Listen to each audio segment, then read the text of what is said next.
മാധ്യമ സുഹൃത്തുക്കൾ എന്നുള്ള നിലയിൽ നിങ്ങളുടെയും സഹായങ്ങളും സഹകരണവും ഈ കഴിഞ്ഞ കാലങ്ങളിലൊക്കെ തന്നെ നൽകിയിട്ടുള്ളതുപോലെ തന്നെ തുടർന്നും ഉണ്ടാകണം എന്നുകൂടി ഈ അവസരത്തിൽ ഞാൻ അറിയിക്കുകയാണ്. കൊല്ലത്ത് കോർപ്പറേഷൻ ഇപ്പോൾ UDF ഭരണം ഇപ്പോൾ വർഷത്തിന് ശേഷം UDF ഭരണത്തിലേക്ക് വരാൻ പോകുന്നു. എൻ്റെ സുഹൃത്ത് ശ്രീ AK ഹഫീസാണ് അതിൻ്റെ നേതൃത്വം ഏറ്റെടുത്തിട്ടുള്ളത്.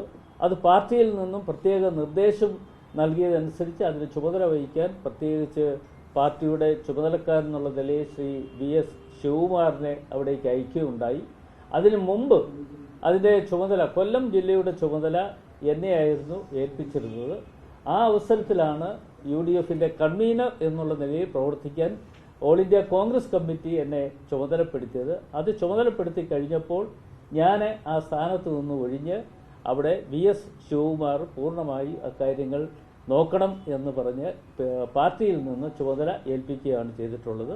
കൊല്ലം പോലെയുള്ള ഒരു സ്ഥലത്ത് ഇതുപോലെയൊരു റിസൾട്ട് സത്യത്തിൽ ഉണ്ടാകും എന്ന് അപ്രതീക്ഷിതമായിട്ടാണെങ്കിലും നമുക്ക് കൂടുതൽ റിസൾട്ട് അവിടെ ഉണ്ടാക്കിയെടുക്കാൻ കഴിഞ്ഞു എന്ന് പറയുമ്പോൾ അവിടെ അതുപോലെ പ്രവർത്തന രംഗത്ത് ഓരോ പാർട്ടി പ്രവർത്തകനും സജീവമായി ഉണ്ടായിരുന്നു എന്നുള്ളതിൻ്റെ ഏറ്റവും വലിയ തെളിവാണ് ഈ റിസൾട്ടിൽ നിന്ന് ഉണ്ടാകുന്നത്. ഈ ജോസ് കെ മാണിക്കും കേരള കോൺഗ്രസ് എമ്മിനൊക്കെ ചെറിയ തിരിച്ചടി എന്നൊക്കെ പറയപ്പെടുന്നുണ്ട്. എന്തെങ്കിലും തരത്തിൽ ജോസ് കെ മാണി അല്ലെങ്കിൽ ആ പാർട്ടി UDFന്റെ കൂടെ വേണമെന്ന് ഇപ്പോൾ തോന്നുന്നുണ്ടോ? അല്ല, അത് UDFൽ ഞങ്ങൾ എല്ലാവരും കൂടി കൂട്ടായി ആലോചിച്ചതിന് ശേഷം അതിന് വേണ്ടുന്ന നടപടികളുമായി ഞങ്ങൾ മുമ്പോട്ട് പോകും. ഞങ്ങൾ ആരും തന്നെ ഇപ്പുറത്തേക്ക് വരരുത് എന്ന് പറഞ്ഞിട്ടില്ല. CPIയിൽ നിന്നും യഥാർത്ഥത്തിൽ ഞങ്ങളോടൊപ്പം പലയിടങ്ങളിലും നിരവധി നേതാക്കന്മാർ ഞങ്ങളോടൊപ്പം എത്തിച്ചേർന്നിട്ടുണ്ട്. അവരുടെ സഹായങ്ങൾ ഞങ്ങൾക്ക് ലഭ്യമായിട്ടുണ്ട്. ആ സഹായങ്ങളൊക്കെ നിലനിർത്തിക്കൊണ്ട് തന്നെ കേരള കോൺഗ്രസിൻ്റെയും സഹായങ്ങൾ ലഭ്യമാകും എന്ന് ഞങ്ങൾ വിശ്വസിക്കുകയാണ്. പക്ഷേ മുതിർന്ന നേതാക്കന്മാരുമായി ഒക്കെ സംസാരിച്ചതിന് ശേഷം മാത്രമേ UDFൽ ചർച്ച ചെയ്തതിന് ശേഷം മാത്രമേ അതിൻ്റെ ഒരു അന്തിമമായ ഒരു കാര്യത്തിലേക്ക് പോകാൻ പറ്റൂ. ആരോടും വരണ്ട എന്ന് പറഞ്ഞിട്ടില്ല എന്ന് പറയുമ്പോൾ UDFന്റെ വാർത്തകൾ കേരള കോൺഗ്രസ് മാണി തുറന്നിട്ടിരിക്കുകയാണ്.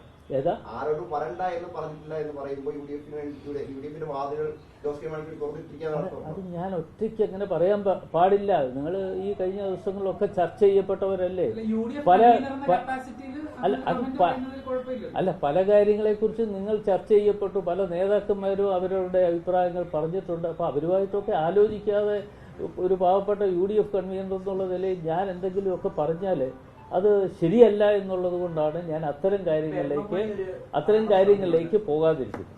ഇപ്പോഴേ MM മണി അല്പസമയം മാധ്യമങ്ങളെ കണ്ടപ്പോൾ പെൻഷൻ ഉൾപ്പെടെയുള്ള എല്ലാം വാങ്ങി ഭംഗിയായി ഷാപ്പിട്ട് കഴിഞ്ഞിട്ട് അതിന് ഇങ്ങനെയാണോ പണി തന്നു എന്നൊക്കെയാണ് പറഞ്ഞത്. നന്ദികേട് കാണിച്ചതൊക്കെയാണ്.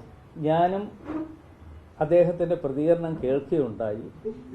അദ്ദേഹം ഒരു മുതിർന്ന നേതാവ് എന്നുള്ള നിലയിലാണ് ഇടുക്കി ജില്ലയിൽ ഞങ്ങൾ എല്ലാവരും കണ്ടിട്ടുള്ളത്.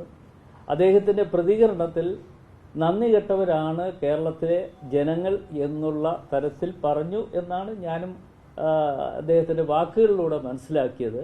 അത് നന്ദികേട് ഏത് തരത്തിലാണ് കാണിച്ചത് എന്ന് ശ്രീ MM മണിയോട് തന്നെ പ്രത്യേകമായി നിങ്ങൾ ചോദിച്ചാൽ അദ്ദേഹത്തിന്റെ അഭിപ്രായങ്ങൾ അറിയാൻ കഴിയും. എങ്കിലും കേരളത്തിലെ ജനങ്ങളെ അങ്ങനെ കാണുന്നത് ശരിയല്ല. ഇത് ആരുടെയും പോക്കറ്റിൽ നിന്ന് കൊടുക്കുന്ന പണമല്ല എന്ന് ആദ്യം കാണേണ്ടതായിട്ടുണ്ട്. ജനങ്ങൾക്ക് അവകാശപ്പെട്ട കാര്യങ്ങൾ അത് കൃത്യമായി നൽകുന്നതിന് വേണ്ടിയുള്ള നടപടികൾ സ്വീകരിക്കേണ്ടതിന് പകരം LDF ഗവൺമെൻറ് കാണിച്ചുകൊണ്ടിരിക്കുന്ന അത്തരത്തിലുള്ള പ്രവർത്തനങ്ങളല്ല എന്നുള്ള കാര്യം നിങ്ങൾക്ക് ഏവർക്കും അറിയാവുന്ന ഒരു കാര്യമാണ്. തീർച്ചയായിട്ടും അതിനെ ഒരു പ്രതികരണം എന്നുള്ള നിലയിൽ ഞാൻ പ്രത്യേകിച്ചൊന്നും പറയുന്നില്ല.